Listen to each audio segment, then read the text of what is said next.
You need to make sure that you can create surety in food, water, energy, security, barterability, wealth preservation, which for me is primarily gold, community, because these are the things that we need to lead a reasonable standard of living. And we need to come together.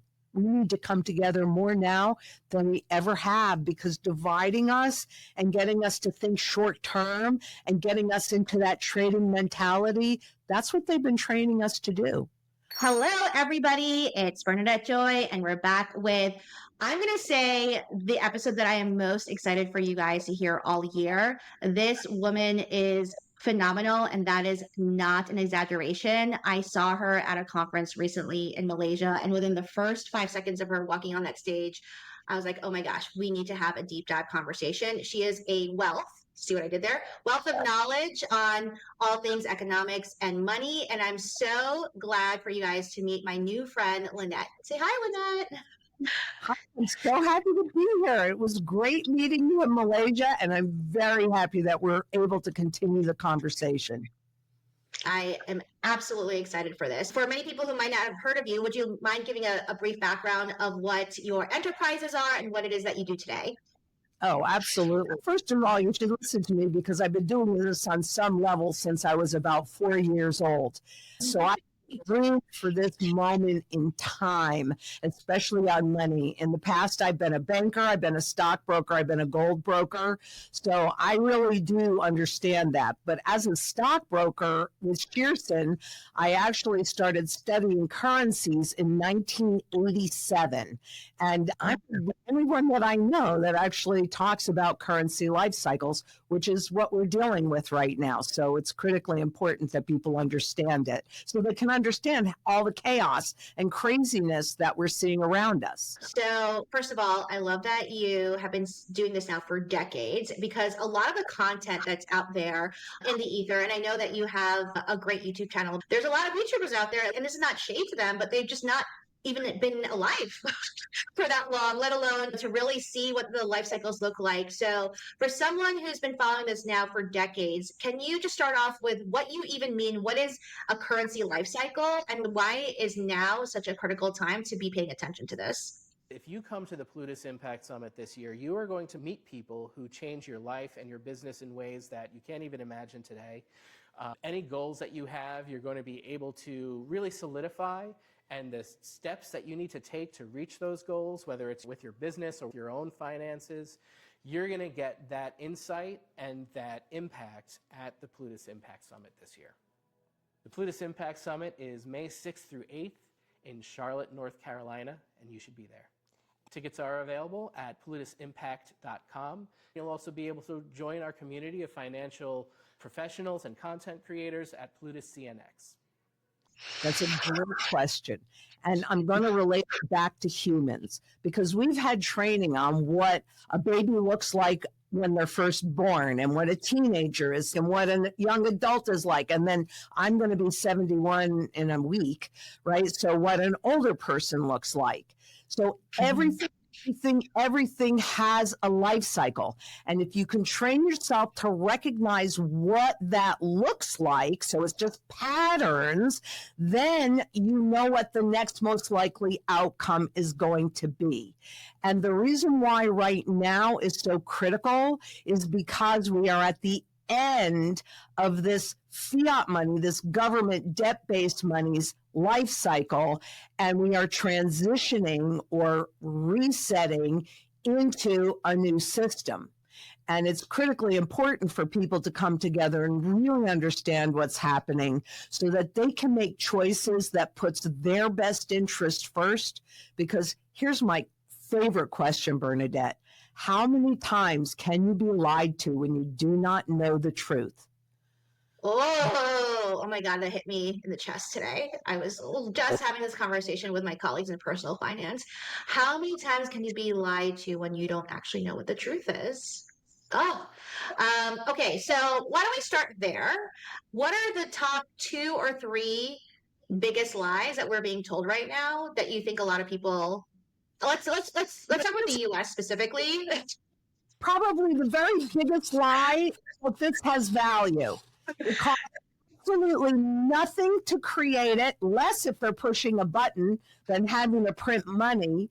And really, inflation is not a monetary phenomenon. It is a fiat money plan. So this has been going on since 1913. They knew it. That's when they really destroyed the Constitution, because constitutional money is what I have in my hands: physical silver and physical gold. It's labor for labor. So the biggest lie is that this garbage has value. It's a stated value, and what you're actually working for is debt. So that's the tippy top. The second thing that I would say is that and the stable coins, the system that they're putting in place, that's not going to help most people. That's taking us into a full surveillance system. So the second biggest lie is that I don't think that it was an accident that Bitcoin was born on January of 2009. And quantitative easing, I know it's a little funny thing, but it's a fact. But quantitative easing was born in March. And can you see how much alike these look? Because this is a 1 ounce gold coin. This is a Bitcoin. Please tell me why all these cryptocurrencies are depicted as being either gold, silver, or platinum, because they want you to think this is outside of the system, and some people still do. But I think it's pretty obvious that it's completely inside the system, and that this is the Trojan horse to get us to go along with the surveillance economy that they have in mind for us. And we have choices, but we can get into it in a minute. But I'd say it's the second biggest lie. Okay, we could spend the entire time on just these two lies, because what we do at Crush Your Money Goals is that we try to expose people to not just information, but insight. And this is what I really love about you, is that there's a lot of people who are spitting out information. They're just regurgitating facts that they heard from someone else, versus you are very data driven. Obviously, you've been doing this for a very long time. You have a lot of lived experience. So let's go back to that first lie of... That's how I know that what you're saying is true. That if you could just readily have a gun full of money just available at any point in time, it must not be that hard to come by, right? So the easier and cheaper it is to create money, the more money gets created. And interest rates are an indication of the value of that money, right? Very favorite website, honestly, I use it constantly, is the Federal Reserve Education Department, the FRED. And if you go in there, pull up the purchasing power of the consumer dollar, that will show everything that I am talking about. You can see how it started out at, they've got it 1,000. Move your decimal points 3 places, and there's your dollar. And also down on that left-hand axis, what do they tell you it's worth? A big fat goose egg, 0. Why is it worth 0? Because it costs virtually nothing to create this money. It has no value. And so I say to this currency's life cycle, because officially, according to the Federal Reserve, there's 3 cents left in the purchasing power of the consumer dollar. That's official. So what happens when we get to 0? And how do we get to 0? That's all about confidence, because this is a con game. So humanity, when one monetary system dies, another one must be created. I contend, and I've said it since 2008, that the system died in September of 2008. But when one system dies, what physical gold and silver do, because these are referred to as sound money, is they are your bridge to hold your purchasing power intact, protect the fiat money wealth that you've already been able to accumulate, and to put you in a position to take advantage of the wealth transfer. So from one system into the next system, and then you have your purchasing power on the other side of this, which I've lived through 1971. So I know what that looks like and smells like and feels like, what it was like in the 1960s going into the 70s. And it was very rough for most people, not everybody. Mm-hmm. So Mm-hmm. it's critically important to understand, and looking at this purchasing power chart, this is the Federal Reserve telling you that there's no value left in the currency. What do? They make the markets, I believe we've entered the melt up cycle of the end, right? Where the markets, doesn't matter what happens, the markets are going up and they're going to be printing a whole lot more of this. And that every time they do, money has to go someplace. So even when the officials are talking about tightening the conditions, again, in the Fred, you can find it so easily, but the conditions, monetary conditions for corporations have never been looser. And they continue to be loose because when they create that money, it doesn't evaporate. It just shifts from place to place, pushing asset prices higher. People see them go up and they go, wow, I want that Bitcoin. Why is Bitcoin worth $125,000 a coin? How is it used? What is its utility? I could tell you for an absolute fact with lots of proof that gold and silver are used in every single segment of the global economy. So they're universal. That is decentralized, but they have the broadest base of buyer. Whereas this stuff is used in one place. If you're in a battle, do you want something where if the demand goes away, it goes to zero? Or do you want something real sound money that there's always going to be a buyer because it's used in finance, it's used in jewelry, it's used in medicine, it's used in solar, it's used in electronics, it's used in every single sector of the global economy. That's why it's never gone to zero. I like to ask questions so I have a 10-year-old nephew who I can already tell has a propensity for wanting to understand like complex topics. I talked to him about how you buy a house one day, and he was just so interested in asking all of these questions. And so if you were to be talking to my nephew Sebastian, is when you say printing money, the governments are printing money. My understanding was that the US dollar at some point was backed by gold. Like I thought that when I was using these legal tenders that it was backed by gold, but you're saying that these pieces of paper are not really worth anything. So how did it get separated from the value of gold when it at some point was synonymous with that? That's actually like a fabulous question. And I can even show you more specific. All right. What gold does is it requires and forces fiscal responsibility. So when we were on a gold standard, if the government wanted to raise taxes, you, the individual, the public, would know about it and you might not agree to it.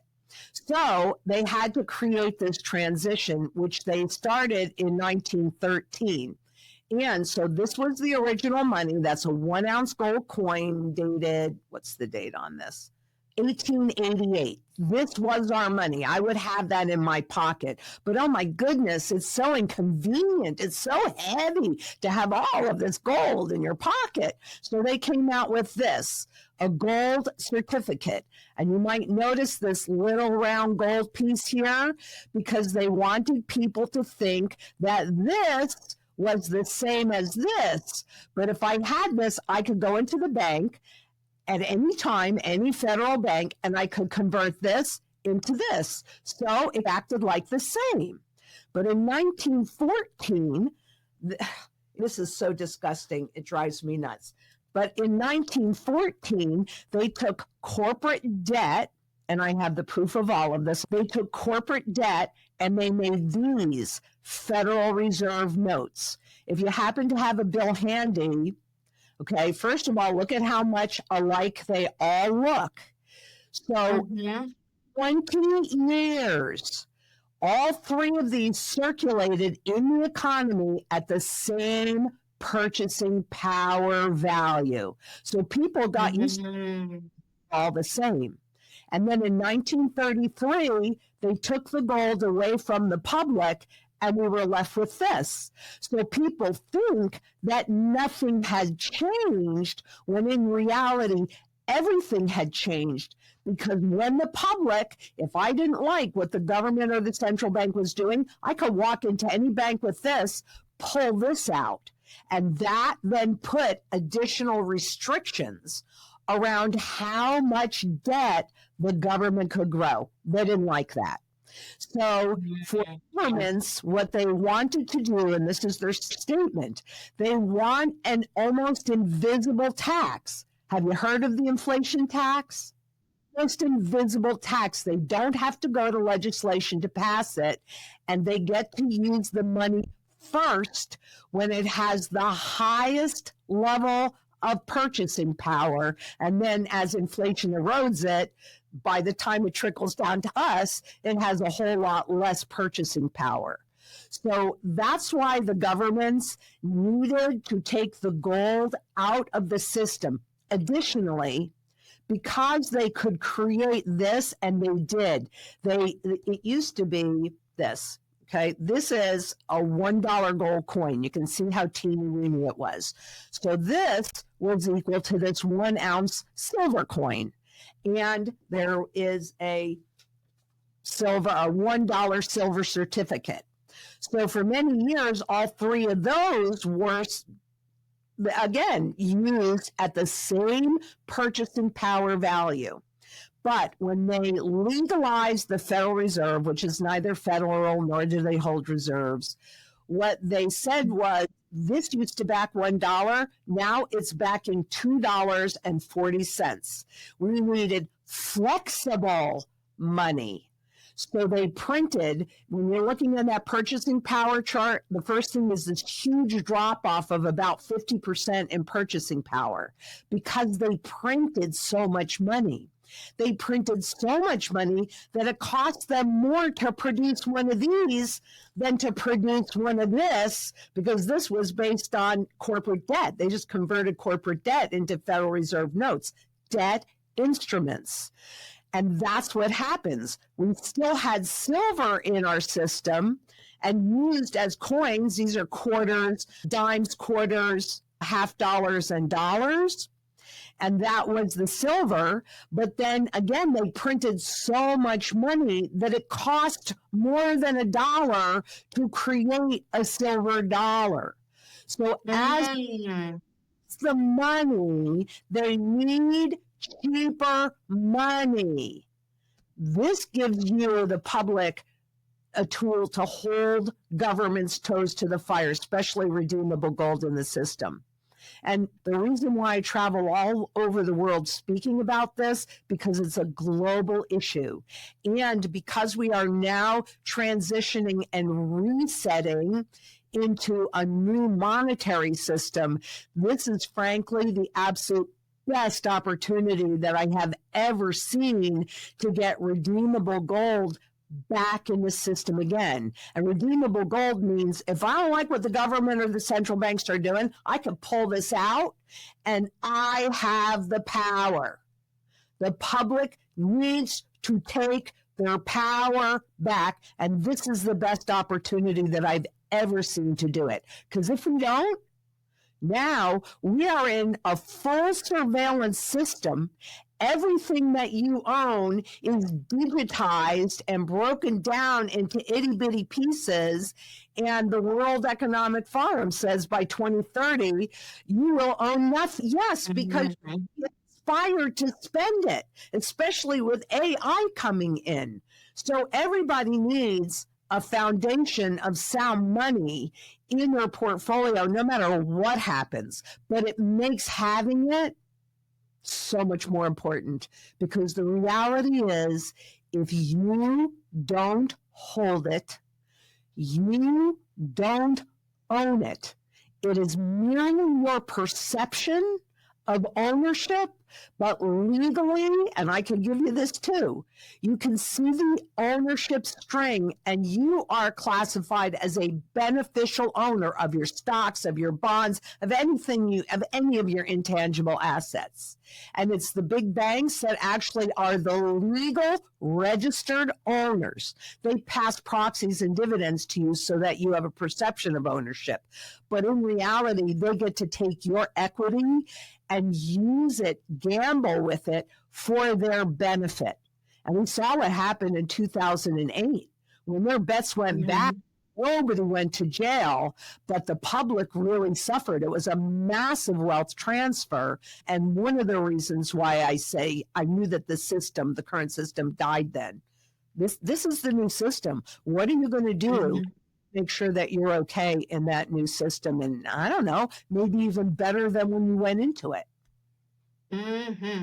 Oh, so much to unpack here. I'm curious because I have a psychology background, and what frustrates me being in the personal finance space with short form video and TikTok, there's these folks that are saying, oh, buy Bitcoin and all this other stuff, but they haven't lived through like the ups and downs of what the worst of this can look like. And you've seen several cycles of this now. My first question is, you say we are in a reset right now and we are at the end of a cycle. What are the indications that the average person would be able to see? Because not everyone is like looking at the data regularly. So what are some telltale signs here that we are in fact in a different time in the modern era that people maybe are not prepared for?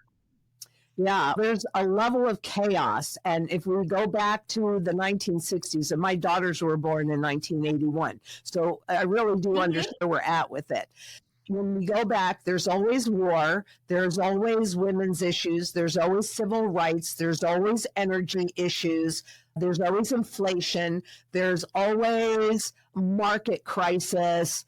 So these are repeatable patterns that you can see. And have you heard the talking heads on Bloomberg, CNBC, or any of those guys say, wow, this isn't working the way that it used to work? It's a breakdown in the system, but it's with a lot of chaos around it so that you're looking over here while they're changing everything over here. And like I said earlier, I believe that we have now entered the melt-up part of this phase, and that is, see, what inflation does and what this melt-up does is it causes nominal confusion, right? So if I had a $20 bill the day that you were born and I have a $20 bill today, nominally they're identical. They're both $20 bills. But what I could buy with that $20 bill when you were born and what I can buy with it is vastly different.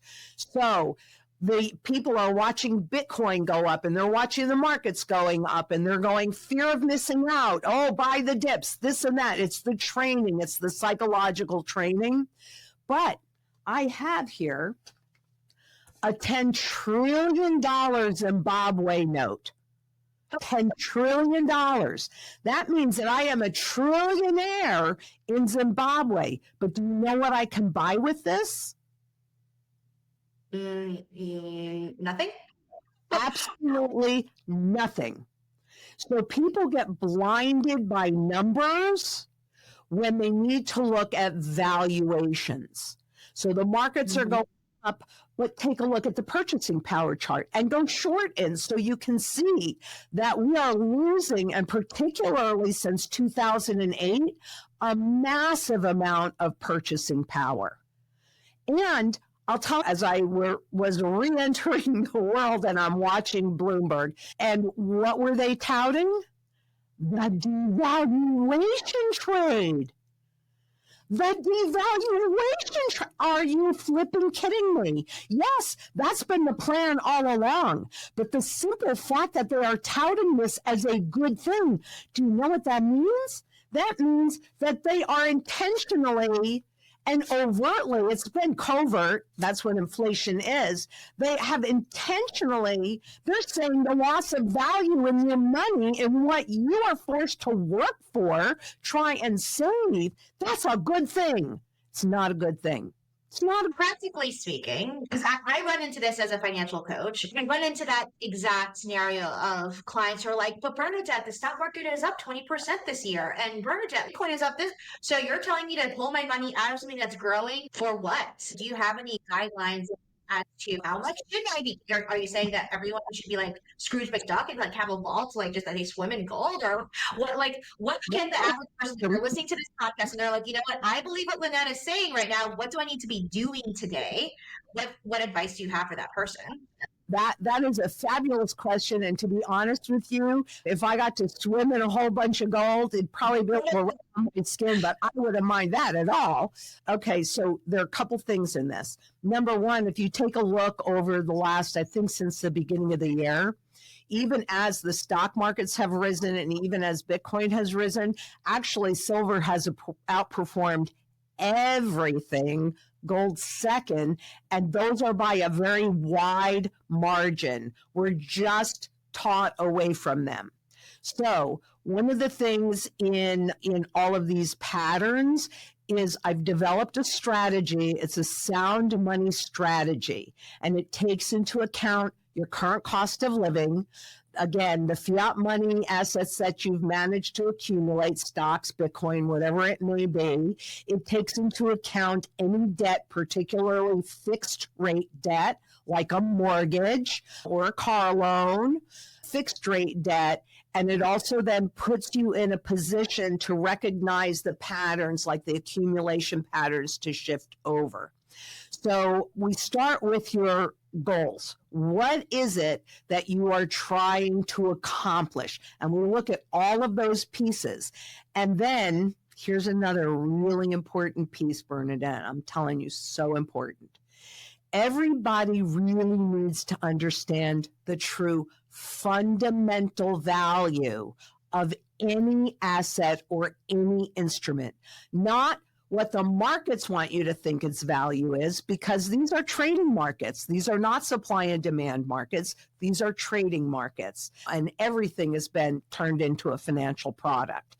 So you really do need to know the true fundamental value, because frankly, that's the only way for you to know if something's undervalued, fairly valued, or overvalued. Oh, You want to that's buy right. That makes sense. it? Do I want to liquidate it? You can get that for every single asset, but I can 100% tell you simply that the Federal Reserve has told us what the true fundamental value of dollars are, and it's zero. So if what you're holding can only be converted into that currency, then no matter how many zeros it gets on the end of it, it still has no fundamental value. But how do you know how much gold and silver is really worth? After all, gold cracked $4,000. Woohoo! People are like cheering, and silver is concluding a double cup formation right now. So woohoo! Everybody's really happy about that. But I can tell you that's absolutely chump change. How do you know what it really is? Number one, this is fiat money. This is sound money. They're both money, just the opposite sides of the coin. How is this money created? It is created from debt. So the way you get to the true value of 1 ounce of gold, regardless of what Wall Street is telling you, is you take all of the debt that's been created, forget even the derivatives on top of it. So I'm going to be extraordinarily conservative. The IFF publishes that annually. The last time I looked at it, it was $313 trillion in debt on a global basis. There is a finite amount of gold. That's true for anything that's physical, whether it's in the ground or above ground. Gold is indestructible, so we can account for 98% of all the gold that's ever been mined, and then the Department of the Interior runs a report on an annual basis on how much gold and how much silver, they do for silver as well, is yet in the ground. So just divide all the debt by all the gold that exists above ground, in ground, and that gets you to the vicinity of about $40,000 an ounce. So at $4,000 an ounce, it is a bargain. How about silver? The ratio was a 20th of an ounce of gold to 1 ounce of silver. So it's a 20-to-1 ratio. Do I think that it's going to go back to that ratio? Historically, when we go through hyperinflation, it really doesn't. Gold always outperforms. If this is exciting to you, if you want to meet real humans, not just AI bots, and you want to actually build not only a better content platform, but a better business, we would love to see you here in Charlotte. This spot that you're looking at right now is where we're going to be sending y'all for lunch to connect, and it's one of my favorite places in Charlotte. I'm here a local, so y'all are not going to come to a city and not know all the good places. But here at 7th Street Market, it's just walking distance from where we're having the broader event. And so we wanted to do it here so that you can get a vibe of what's to come. So if you want to come to the summit, where should people find out more information? PlutusImpacts.com. Thank you so much, guys. We'll see you next. But what silver does do really, really well is a tool of barter, because you can go into itty bitty pieces, have all different sizes. It doesn't hold as much value as gold. This is the barterable tool, but that puts silver's true fundamental value, I think, somewhere around $1,200, $2,000, something like that. So at $50, it's a bargain. And if you even look at the spot charts, because they don't refer to it as spot gold or spot silver, they refer to it as gold and silver. Why? Because they want you to think this is gold and silver, but it's not. It is a trading market. That's why I could sit here and tell you, boy, I'd love to have a huge vault. And I've been watching Bitcoin since it was $7 a coin.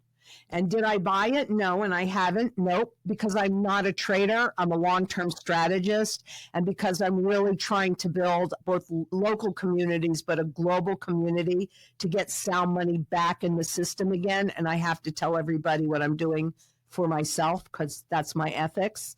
I cannot support the lie. That's just me. I'm not, everybody needs to do whatever they're comfortable doing, but you need to be properly diversified. So you want to hold stocks?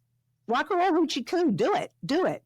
Just to make sure, based on the fundamental value, that if all of this goes to zero, you're made whole.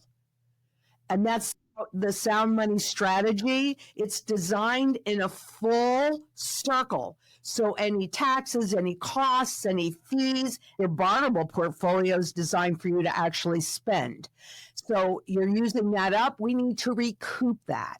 So it is based upon historic things that have happened 100% of the time. And hey, this time is different. It never really is, but okay, they always say this time is different.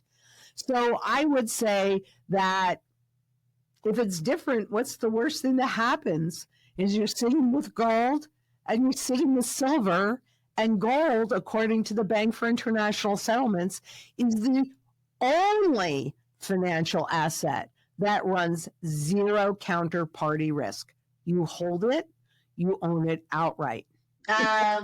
Let me ask you this. What I noticed with a lot of people, and I work with a lot of folks who are either on their way to being high net worth or already at the high net worth, but they sometimes get caught up in like the logistics of this. As in, okay, if I wanted to buy gold today, do I literally just go buy a bunch of gold jewelry right now? What do you tell? Like, this is like, I'm imagining one of my clients right now. This is exactly what she would say to me. She's like, so Bernadette, what am I supposed to do right now? Go to the jewelry store and buy a bunch of gold? Like, what are you telling me that I need to do right now in order to do that? So that would be my first question. But also, what I would love to hear from you is when you said, and I think this is a big thing that I think a lot of people confuse, I have clients who say, oh, I do have gold. I have a gold ETF. So I have gold. But you're saying that's not even really gold. So to clarify, you are telling people you need to go out and buy and trade some physical dollars for some physical gold and keep it somewhere safe.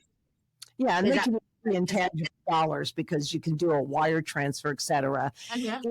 Like to say that gold and silver in any form is monetary at its base. So, your gold jewelry, or I have a whole bunch of sterling silver here, is monetary at its base. Is that It is a way to do it. Is that the best way to do it? Probably not. There's a much bigger markup on jewelry than there is on, say, the coins. Obviously, I don't know anybody else that has been studying currency life cycle since 1987. Actually, I don't know any ends a period. And I talk to some very brilliant people that I learn a lot from. And when I say that, they'll go, oh, yeah, but we don't pay attention to that. That's the problem that we're dealing with. So if you're not paying attention to the problem, you got a problem. What I suggest if Zang Enterprises, we're the only ones that have that strategy because it's based upon the studies that I've done since 1987. I would suggest you call us and then talk to one of our strategy specialists, and they can walk you through, because you have to establish your goals. You can just go out and buy gold and silver. Think about it. Walmart, Costco, and Amazon are now all selling gold. They don't advise you on how to move through it, and they don't have a buyback, right? Because you always have to have an exit strategy. You have an entrance strategy. That's based upon your goals and your circumstances and what you have to work with and what you're trying to protect. But you also need an exit strategy. And honestly, talk to other gold dealers, but you should be working with a reputable gold dealer, because you need to get in, but you also need to get out. I don't know anybody else that knows what I do about currency life cycles. So Zang Enterprises, it's easy. Now, you mentioned the gold ETF. This is easy. I use stockcharts.com, and you can go in and run a relative performance chart so you can see this. But an ETF, you don't own gold. You have no access to the underlying unless you're an administrator like JP Morgan Chase. And what you will see is that they sell off parts of their gold and silver, this is true for both of them, holdings on a daily basis to pay their ongoing daily management and other fees. And so it is purely designed to imitate this movement in the spot market. It is not designed to really protect your wealth and your assets. And you will notice that there is a line that gets divided. There's a line between the value, the net asset value of the ETF, and the spot market that has started out when they weren't charging any fees to get people into it. You know, now that it's all rocket and rolling, you can see that gap is just more and more narrow. So all you really own in an ETF is shares in a trust that by design loses value, the net asset value, over time. And it's just not the same as holding physical gold. You have no access to it. Or silver. This is true for both. So helpful. You're speaking my love languages. So anytime I say, I'm going to send you this chart, I'm like, please do, because I could look at these things all day. So that is super helpful. Now, the other thing that you mentioned that I want to come back to is you mentioned this idea of surveillance, and we're entering into this surveillance economy. So can you explain what you mean by surveillance economy and why we should be, one, cognizant of that, and then two, as an average person, what is one thing I can do today that would protect me from this? Because I'm asking this because I've been watching a lot of content related to this, of just, there's a lot of people are saying that the vibes are off. Like the fact that people are more and more owning nothing, like the generations, like for millennials and Gen Z too, like a lot of us are not even owning homes anymore. And so this idea of everything is becoming digitized. I would love to hear your take on what the surveillance economy is. Why do we think we should be worried about that? And then what can an average person like you today? So the surveillance economy, and we saw a little snicker snack of that in Canada during the trucker strike, where they were performing a perfectly legal strike, and yet the government did not like that. And so what did they do? Boom! They just shut them out of all of their money accounts, all of their insurance accounts. They basically cut them off at the knees. And so what they're talking about is actually, it would be full surveillance money. So when you got paid, it would immediately go into a bank account, which the central banks then, to stimulate the economy, can push interest rates low to erode your principal. This is significant. It was tested in 2009 in a lot of places and it didn't work. But central banks still come out and say, oh, negative rates are a choice. Yeah, because I'm going to work my butt off, loan you money, and agree to take back less than what I loaned you, and you're not my child, right? So full surveillance economy means that the government or the central banks would have the ability to dictate your access and what you can do with the wealth in your account.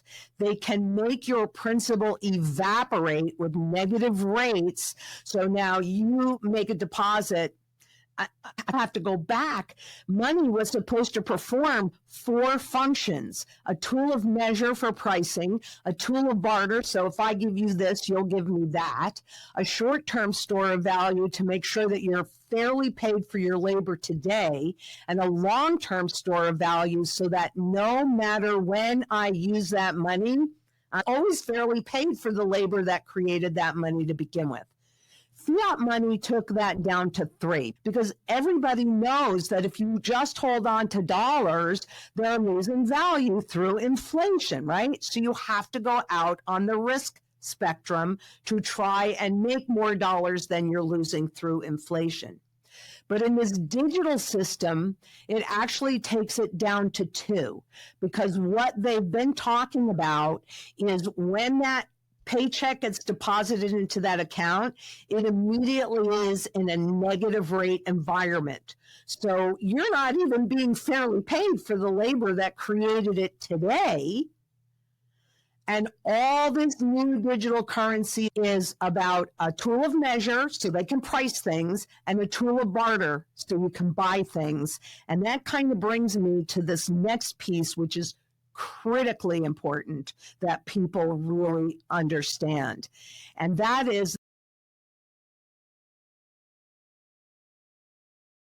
that the monetary system was changed when President Trump signed the Genius Act enabling what is called stable coins, because these coins are issued by corporations. So just like the corporations helped create the Federal Reserve note, they're doing it again. And so now you go into Amazon and you convert your dollars into stable coins, then you spend those stable coins. I kept asking, what's going to justify the creation of this new money? Current system, it's debt. You build debt, that creates that new money in the system. Everything that I had read was either debt or purchases. And now, with the signing of the Genius Act, my question has been answered. It's a combination of the 2.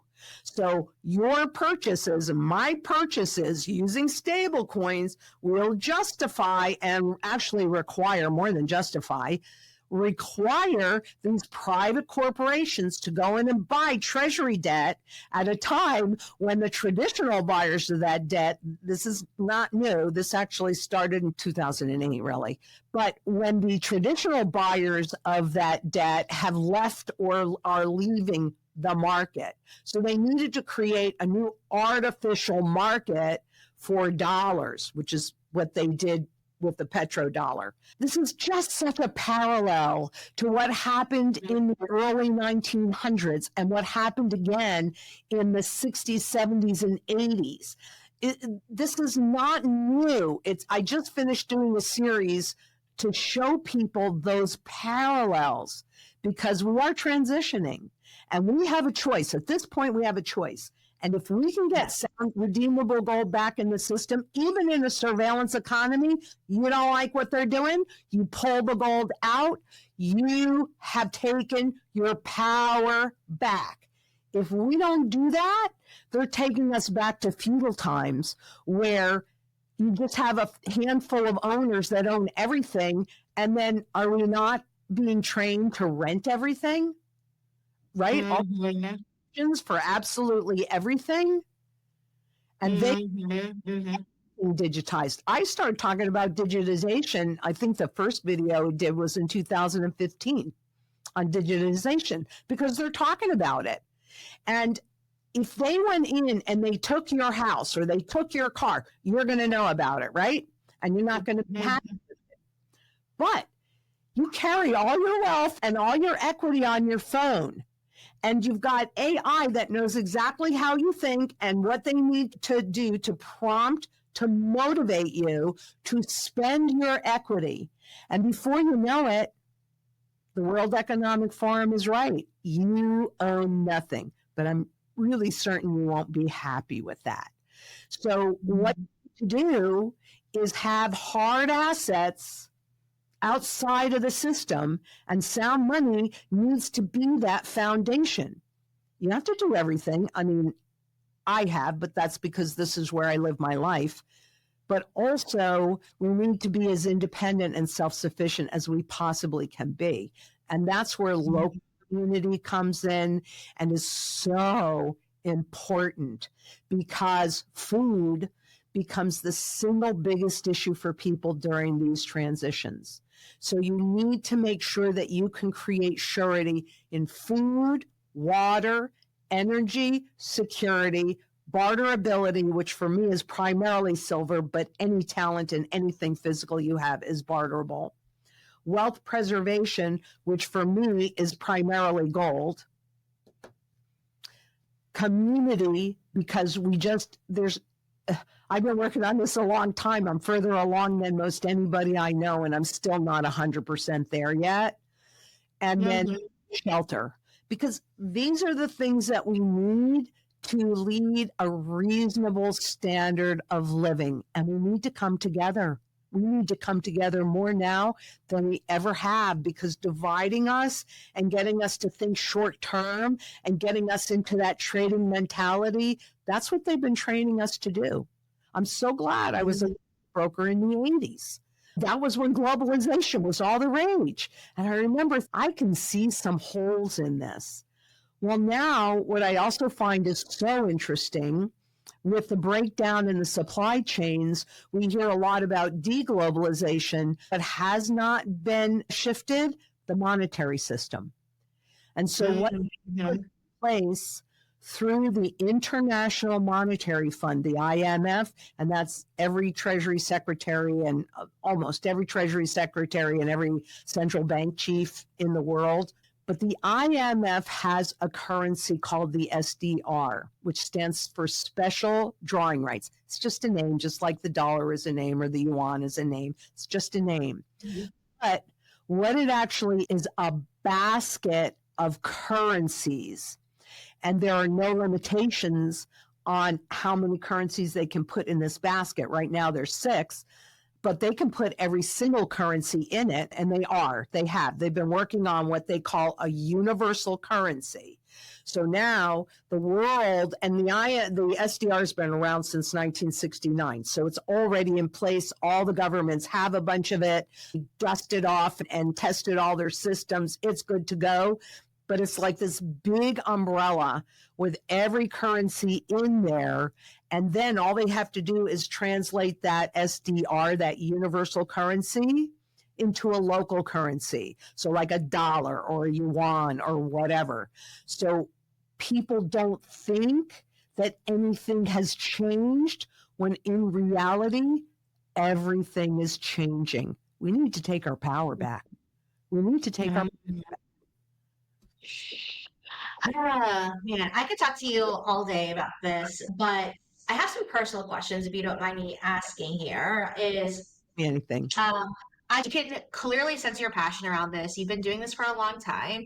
I am totally asking you for myself on this, is that I've been doing this work in the financial education space for about 10 years. And I feel like some days I just really want to give up because I feel like people are not listening.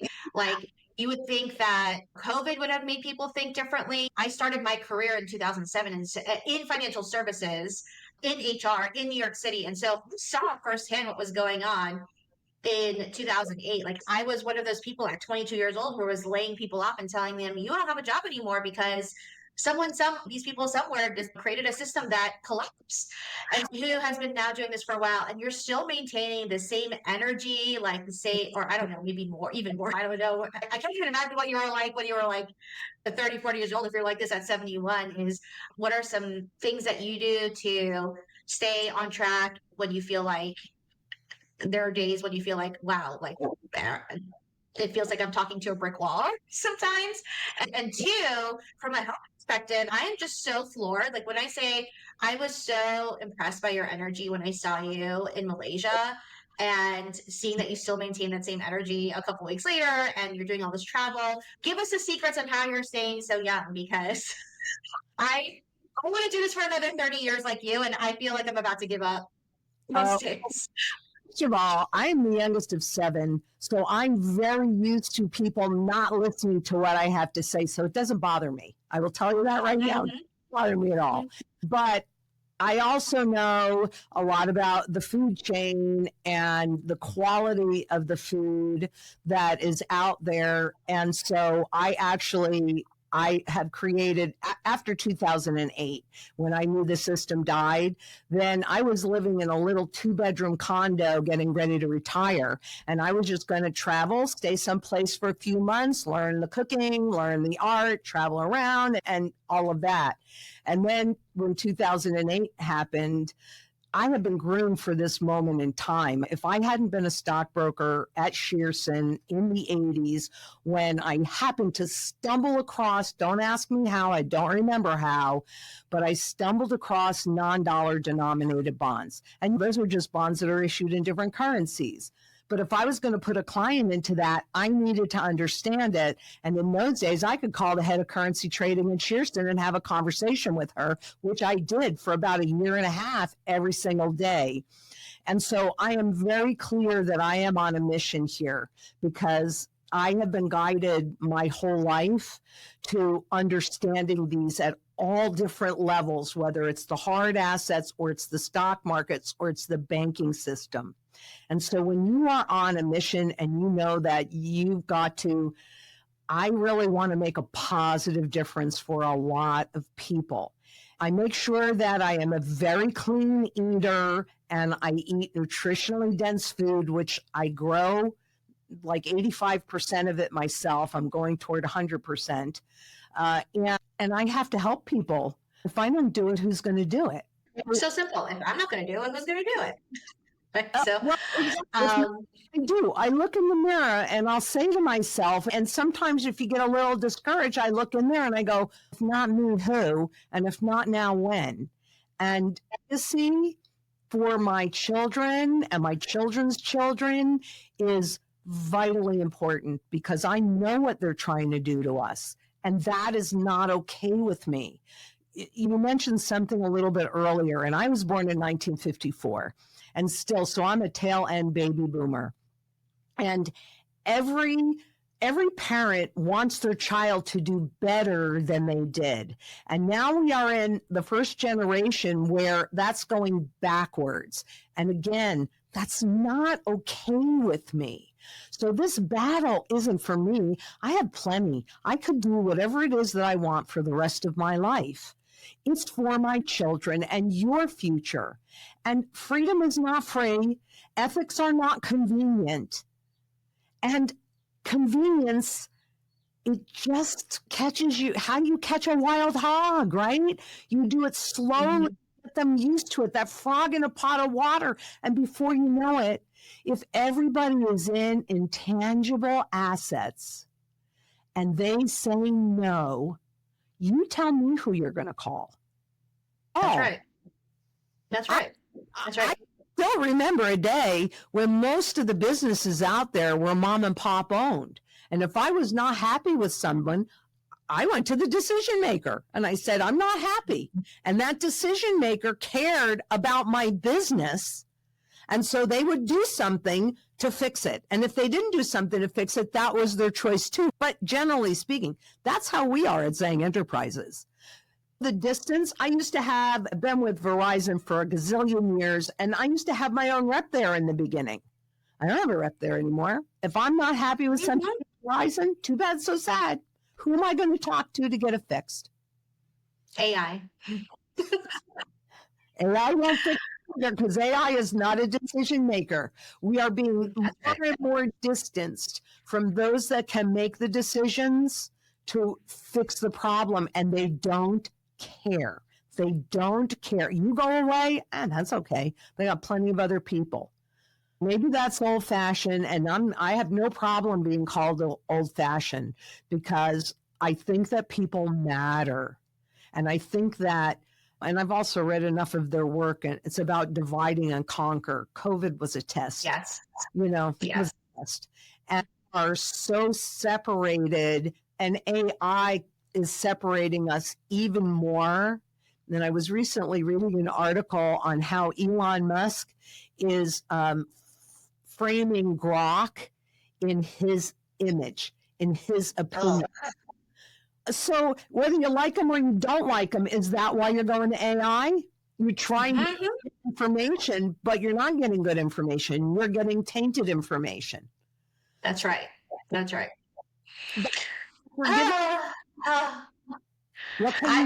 Honestly, I feel like I needed this conversation myself as much as I want to have you shared with the people that I work with. I work with women across a lot of different spectrums and net worths and geographically as well. And everyone that I've been working with have been saying so many of the same things of we've been gaslit. I love that you said that this is, as a mom and as someone who cares about the future generations, this is just not sitting right.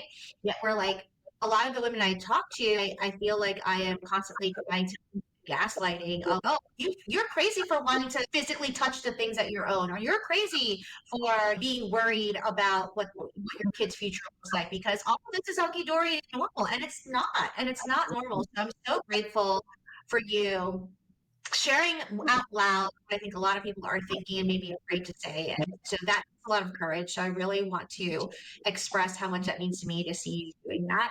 And I really hope that when people watch this or listen to this, they don't agree with everything. I'm just like, okay, just stop and ask the questions. Mm-hmm. Do you really own anything that you just my husband and I really had this aha moment. So I think it was a little bit of destiny that I met you recently, because literally the month before I said to my husband, I'm like, everything we own right now is just like numbers on a screen. That does not sit well with me. And so, we've been making moves to start moving into more hard assets. And my impetus in doing Crush Your Money Goals is that I don't necessarily, like you said, you got to do what is comfortable for you. But I show people like, hey, these are the options. At least know what the options are. Like, just assuming that putting your entire 401k into the stock market is like the only option. That's not true. If you think that the dollar is like high and almighty, like me traveling abroad, realize just going around to different countries and realizing, oh, actually, it doesn't have to be this way in other places. And so I'm so grateful for this messaging. So if people, I'm sure people now are addicted to you after watching this interview. So if they want to learn more about you and what you do, what's the best way for them to find you? I'm very prolific on YouTube at LynetteZang.com and Twitter at the same handle at the Lynette Zang, and Instagram and Facebook at Lynette Zang. That's the website. And they can also call us because we believe in human contact, and it's 833-GLD-ZANG. And we really are very open. And I'm so happy to have this conversation because what you and I are asking people to do is have a paradigm shift. And that means that they have to admit that what they have been taught their entire lives is a lie. But a great way to help them have that paradigm shift is to go into the FRED, the Federal Reserve Education Department, put your birth date in the search bar under the purchasing power of the consumer dollar, and you can see how much they're telling you. The Federal Reserve is telling you how much that dollar has lost. So it's I'm about to go down a rabbit hole, Lynette. You just let me. I can't do anything else today. I'm just going to be researching all of this stuff today, and I'm sure You can bet my last dollar that I will absolutely be calling your team personally for myself and my husband. And then maybe we can do a follow-up session on what I learned going through your process and other ideas and tips to like further this conversation, because I feel like we just scratched the surface. So thank you so much. I Oh, really appreciate it. it was my pleasure. Thank you so much for having me on. I really do appreciate it because it's important. This is community building and it's everything. I love it. I love it. And so if you like this episode, please go ahead and subscribe. Let us know in the comments what's one thing you took away from Lynette's conversation today. What are you going to do differently with your money habits? And if you want to learn more on how you can crush your money goals, you can check out our free guide at crushyourmoneygoals.com/free guide if you are hell-bent on getting started today. So we will see you next time. Bye.